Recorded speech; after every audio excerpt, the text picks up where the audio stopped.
అందరికీ నమస్కారం అండి.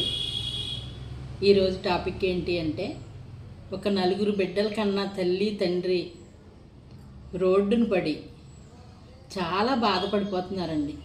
నాకైతే చూసి కళ్ళంట నీళ్ళు వచ్చినాయి.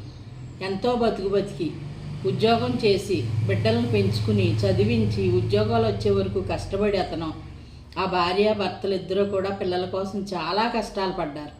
కానీ ఇంట్లో కూడా ఉండనివ్వకుండా బయటికి పంపించేసారండి బిడ్డలు. కొంతమంది ఒక రకంగా ఉన్నారు, అందులో ఒకళ్ళైతే ఇంకొకళ్ళు అసలు మొత్తం దారుణంగా తయారయ్యి ఆ తల్లిదండ్రులని ఇద్దరిని అద్దింట్లోకి వెళ్ళేలాగా ప్రేరేపించి బాధ పెట్టారు. ఫాదర్స్ డే అంటున్నారండి. ఫాదర్స్ డే అంటే అండి, తండ్రికి కష్టాలు కల్పించి పారాలసిస్ వచ్చి తండ్రి స్ట్రోక్ తోటి బాధపడుతుంటే బయటికి వెళ్ళిపోయిన తర్వాత ఫాదర్స్ డే అంటే ఎలా ఉంటుందండి? నాకైతే చాలా బాధ అనిపించింది.